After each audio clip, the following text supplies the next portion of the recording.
Los vehículos ucranianos en Kursk se identifican con un triángulo. Recuerda a la Z de los rusos. Bueno, pues supongo, no sé. Sí que lo he visto ya, pero bueno. Karet dice, a mí me gustan tus bromas absurdas, Yago. A mí también me gustan. Si no, no las haría. Bien, como digo, vamos a por lo que ha sucedido concretamente. Entonces, ahí tenéis dos ciudades. Bueno, tenéis un poco más al sur Belgorod, una ciudad desde luego pues muy relevante para Rusia en la zona. Luego tenemos Kursk City, ya en una zona muy norteña, ¿no? Del frente de Ucrania, por así decirlo. ¿Y aquí qué sucede? Pues que los ucranianos desde hacía tiempo hablaban del temor a un ataque ruso sobre Sumi, ¿no? Entonces, claro, la pregunta es cómo han logrado los ucranianos concentrar una fuerza de una, dos, hasta tres brigadas, que no creo que llegue, pero bueno, por lo menos una brigada y media vamos a poner de fuerzas frente a la frontera rusa sin que nadie se dé cuenta. Esa es la gran primera pregunta que cabe plantearse. Entonces, claro, aquí, según determinadas fuentes que están apareciendo en internet y cuya fiabilidad pues resulta totalmente imposible de comprobar, lo que ha sucedido es que sí llegó información digamos los generales encargados de la defensa de la frontera en estos puntos sí habrían transmitido a Gerasimov su inquietud con respecto a una potencial ofensiva ucraniana, una gran acumulación de tropas en la zona, y sin embargo la realidad es que Gerasimov, según estas informaciones, le habría dicho que no se deje engañar por las desinformaciones del adversario, de los ucranianos, ¿no? Que no va a haber tal ofensiva. De hecho, sacó algunas de las tropas para reforzar la ofensiva de Kharkov, lanzada hace unos meses más al sur, y lo que le dejó fundamentalmente pues eran reclutas de mili, ¿no? Reclutas conscriptos de una calidad cuando menos cuestionable. Claro, sea lo que fuere, normalmente la experiencia histórica lo que nos dice es que en este tipo de situaciones siempre hay informaciones, porque es un despliegue así, es difícil que pase desapercibido. El problema está en la interpretación, ¿no? O en, incluso aunque dé cierto grado de realismo a esas informaciones, hasta qué punto estoy dispuesto a reaccionar proporcionalmente. Es decir, ¿cómo de grande es la amenaza? Vale, se están moviendo tropas.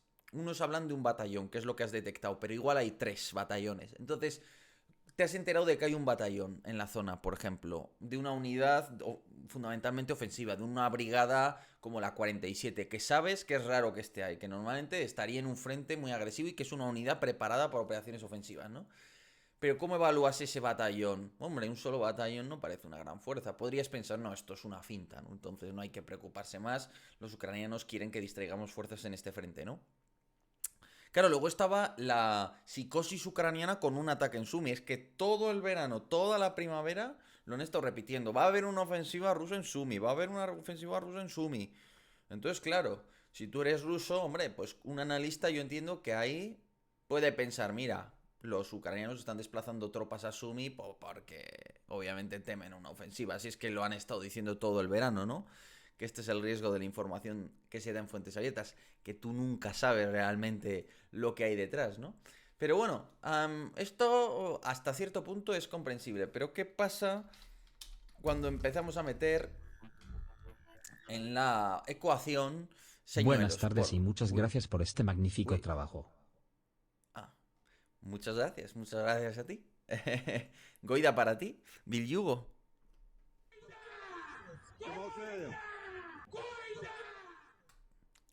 Entonces, como os digo, luego a esto se suma el empleo masivo de señuelos. Es decir, una campaña de estas no se produce solo desplegando fuerzas y tal. No, no. Hay concentraciones de fuerzas falsas. Fuerzas que van desde señuelos, digamos, de campaña, elaborados por los soldados, como este, que simula ser un Wotsika. Como veis, esto es una pieza de artillería, ¿no? Y pretende simular ser una especie de Wotsika, ¿no? Bueno, es un Crab, ¿no? Me parece más un Wotsika, pero podría ser como un Crab. Entonces ahí, pues digamos, las características más señalables, ¿no? De esta pieza de artillería se intentan simular en la forma para que un dron que vea esto a distancia, pues no lo identifique bien. Y en cuanto vea, por ejemplo, ese mantelete, que es donde está encastrado el cañón, ese mantelete, pues es característico. Yo diría que es del Kraft, probablemente, que es una pieza de artillería polaca, ¿no? Entonces, si lo ves a distancia, pues vas a ver esta escotilla, vas a ver el mantelete, vas a ver los periscopios, ¿no? Son cajas todo de munición, como podéis ver, ¿no? Pero bueno, te encuentras con muchos señuelos de este tipo. No únicamente, luego hay señuelos profesionales. Esto, por ejemplo, sería un señuelo de Patriot, ¿no? Entonces tú antes de la operación acercas una falsa batería de Patriot. Y la otra parte puede ir evaluando, puede darse cuenta de que es un señuelo y puede pensar que le estás intentando engañar y que en realidad ahí no hay un Patriot. En fin, quiero decir que hay un montón de operaciones de engaño en fuertes abiertas en todas partes que preceden, que anteceden a un despliegue de estas características y que contribuyen a generar pues una atmósfera de informaciones contradictorias, que es de lo que se trata. ¿Cómo se hace una buena operación de contrainteligencia? Lo más importante es saber los sesgos con los que cuenta el propio Gerasimov, el analista de inteligencia clave o el general clave en esa parte del frente. Es decir, enterarte de qué piensa él de antemano. Si él piensa que no va a haber una ofensiva, pues tienes que preparar la campaña de contrainteligencia para reforzarle esa idea.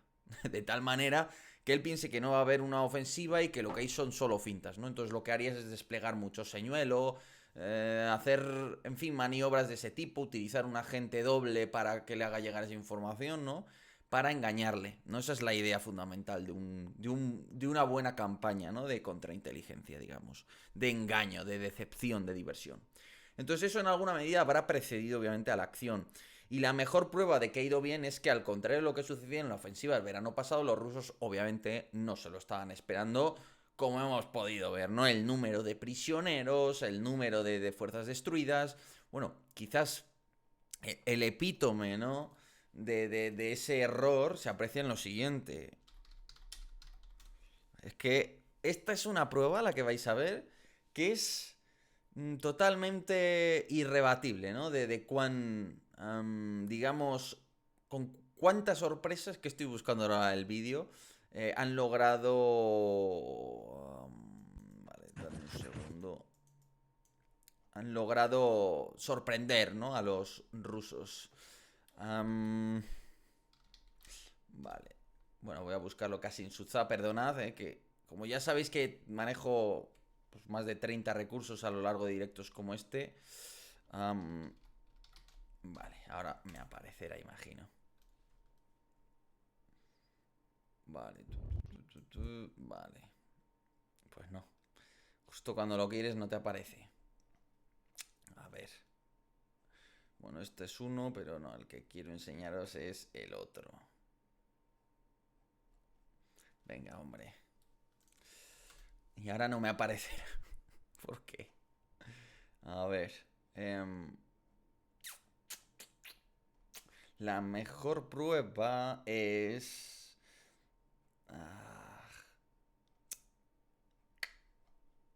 vamos a ver. Si pongo T62M, ¿saldrá? Venga, hombre.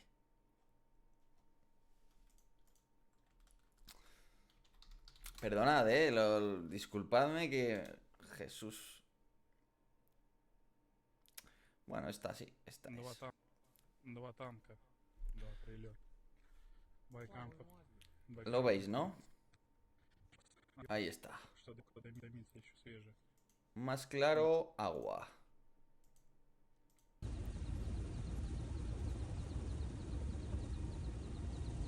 Lo veis, ¿no? Ahí se ven de una manera clarísima. Tanques en sus góndolas. Tanques aún en el camión. Obviamente, si tú no despliegas el tanque en primera línea, obviamente lo que pasó es que la acción fue tan sumamente rápida y el mando y control ruso reaccionó tan lento que no dio tiempo a avisar a estas unidades de que desplegaran antes. Es decir, ese es el auténtico... la prueba del algodón de que esto no se lo veían venir, pero vamos, ni en broma, ¿no? Si no, obviamente un carro de combate lo despliegas a unas decenas de kilómetros del frente o lo que sea, ¿no? Entonces, como digo, y no es la única imagen, ¿eh? Tenemos más. Esta creo que es la misma que la del vídeo, pero quiero decir que hay unas cuantas, no es la única, ¿no? Total, que los ucranianos lo que han logrado es lanzar toda una serie de columnas mecanizadas. Ahora bien, ¿cuál es la táctica fundamental que se está siguiendo para esta operación? Yo diría, aprovecho por cierto para leeros un poco. Bueno, ha habido grandes avances rusos, comentáis por aquí. Muchas gracias a JMTBA, Goida para ti. Y muchas gracias a Ranger Boro, Goida para ti. No empieza un trend de hype de esos. Qué pena. Entonces, como os digo, ¿cuál es la...? No hay música ambiente. ¿Queréis que ponga música? Ah, no, si no la tengo aquí bien configurada. Bueno, luego lo miro. Como os digo, entonces, ¿cuál es la táctica ucraniana? Creo yo.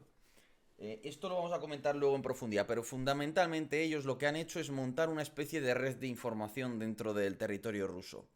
¿Cómo? Yo creo que fundamentalmente con unidades de fuerzas especiales y a veces drones, imagino, pero me apostaría por fuerzas especiales, fundamentalmente.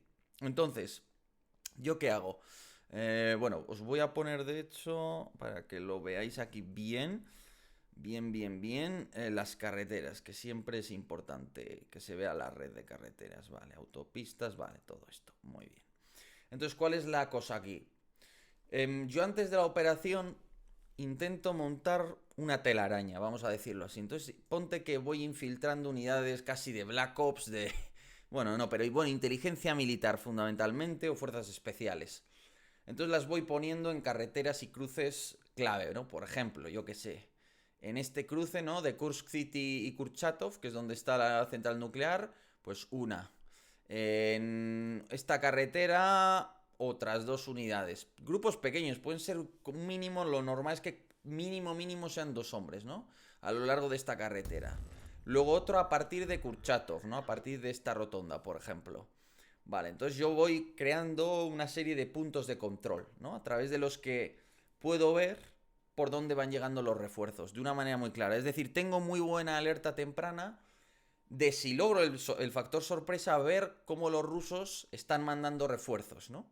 Además me sirve para asegurarme de que el enemigo no sabe lo que estoy preparando. Es decir, yo coloco a mis fuerzas especiales una semana antes, aunque sería una putada, pero pon que las puedes obligar a estar ahí pues 2 semanas, más o menos, en un punto ahí de espionaje, vamos a decirlo así.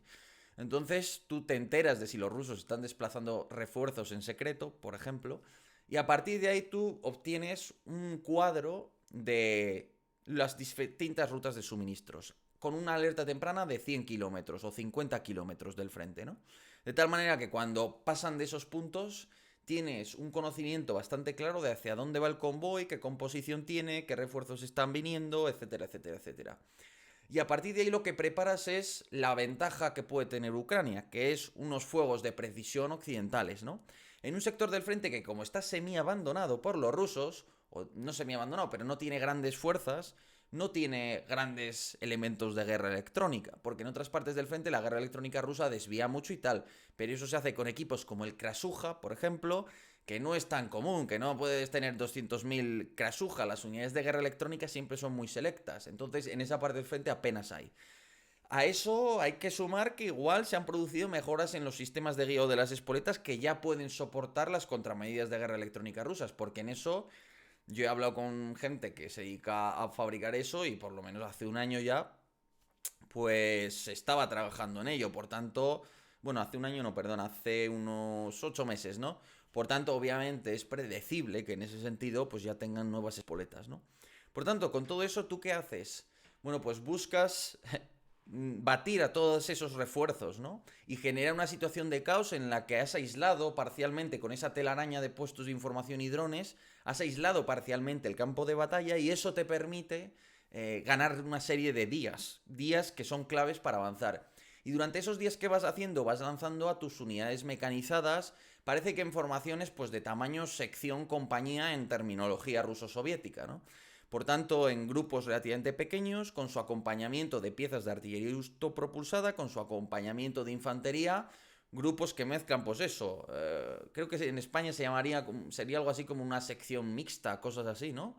Que incluye unos carros de combate, unos tanques, unos vehículos de infantería mecanizada con su infantería en el interior, y luego más atrás llevas la artillería autopropulsada que como se puede mover fuera de carretera, lleva orugas y tal, acompaña el avance y acompaña en proveer ese vital fuego de artillería, ¿no? Mientras tanto, los rusos que despliegan como contraataque, bueno, los rusos lo que están desplegando fundamentalmente son primero la aviación, que es lo más rápido de desplegar, pero si os fijáis, llevábamos varios días de bombardeos sobre bases aéreas como la de Morozovsk.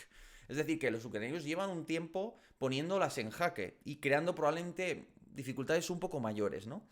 Pero bueno, los rusos aún así lo más rápido para contener este desastre es desplegar rápidamente aviación y tal. En la aviación, claro, vienen dos sabores. Em, muchas gracias, Miguel Desde Mateo. Mr. X viéndote. Y muy buena colaboración con Fonseca. Muchas gracias, hombre, Miguel. Se lo agradezco mucho. Goida para ti.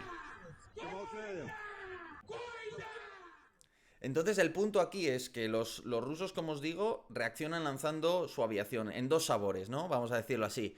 Uno, la munición de largo alcance, la munición planeadora, que no tiene tanta precisión, pero bueno, ahí no tienen riesgo de que se lo derriben, es muy difícil, ¿no?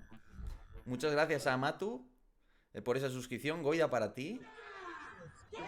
Gracias por todas esas suscripciones, ojalá llegáramos a 100, ¿no? Llevamos un mes, pero bueno, llevamos 47 suscripciones. Sea como fuere. Entonces, utilizan ese tipo de armas de un lado, que es muy difícil de derribar para un ucraniano una bomba planeadora, y utilizan también pues aviación de ataque a tierra, que fundamentalmente son aviones como el Sukhoi 25, el tanque volador y helicópteros de combate. Muchas gracias a Sejón, Goida para ti. Helicópteros de ataque que pueden volar muy bajo y superar cierta cantidad de defensa aérea, combinados con ¿qué? Con helicópteros de combate, que me permiten también mucha flexibilidad y acercarme mucho más, ¿no? Entonces, claro, el riesgo de eso está en que los ucranianos ya lo tenían medio previsto, han usado mucho dron y mucha defensa aérea, es decir, está claro que en la zona han concentrado mucha defensa aérea. Entonces, claro, eso ha frenado la capacidad de la aviación rusa para responder como habría sucedido en condiciones normales. Así que ahora los rusos están con unidades de entrada de segunda línea, por ahora son Kadirovitas, un Wagner se ha visto incluso, parece algo, tropas incluso de conscriptos, tropas de no una gran categoría por ahora en la mayor parte de las ocasiones, con un cierto apoyo de la aviación y quizás con bastante apoyo de ingenieros. Ya se han construido trincheras, ahora lo vais a ver, en muchos puntos de Kursk. Ya sabéis que los rusos levantan trincheras a una velocidad increíble. Pero bueno, la cuestión es esa, ¿no? La reacción rusa es aviación y tropas por ahora de una calidad baja. Estarán teniendo que sacar reservas de otras zonas. Ya veremos hasta qué punto la ofensiva ucraniana logra atraer tropas del Donbass. Que sería... Yago, eres Muchísimas un crack, gracias a saludo Brandy desde República Ventura. Dominicana. Muchísimas gracias por esa donación, Goida, para ti, por supuesto. Y ahora vamos a ver la otra parte, que es, digamos, las otras acciones ucranianas, como os digo. Bravo 2000 dice, pregunta, Yago, ¿se pueden usar los F-16 para derribar bombarderos Tupolev? Por poder se pueden, el problema es que esos bombarderos van a actuar a muchísima distancia, entonces... Igual en alguna operación muy concreta, muy específica, se puede, pero lo normal es que no, porque no se ponen a tiro de un F-16, los Tupolev. Te lanzan misiles a 200, 300, 400, 500 kilómetros, ¿no? Distinto es sobre el Mar Negro, y si es un Tupolev que creo que aún quedan, ¿no? De patrulla marítima o de guerra electrónica o algo así. En el Mar Negro hay más opciones porque no hay defensa aérea rusa al final. Pero bueno, como os digo, ¿qué más... ¿Qué novedades tenemos, ¿no? Con respecto a esta ofensiva?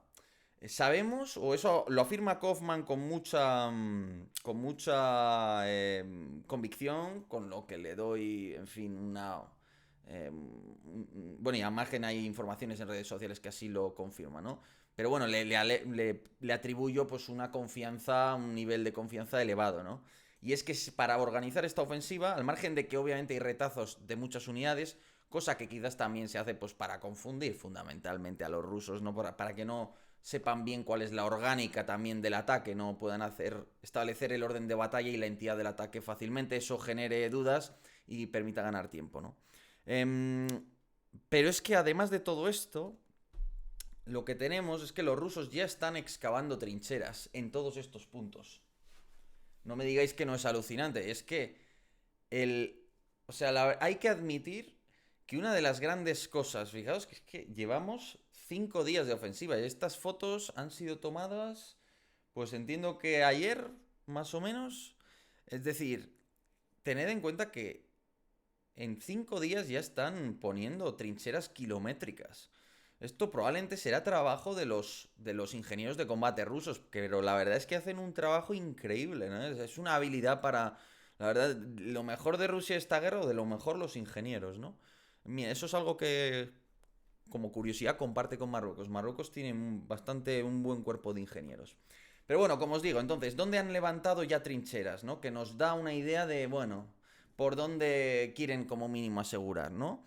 Pues justo delante de la central nuclear, como podéis observar ahí. Estas son las localidades, pues para que lo veáis.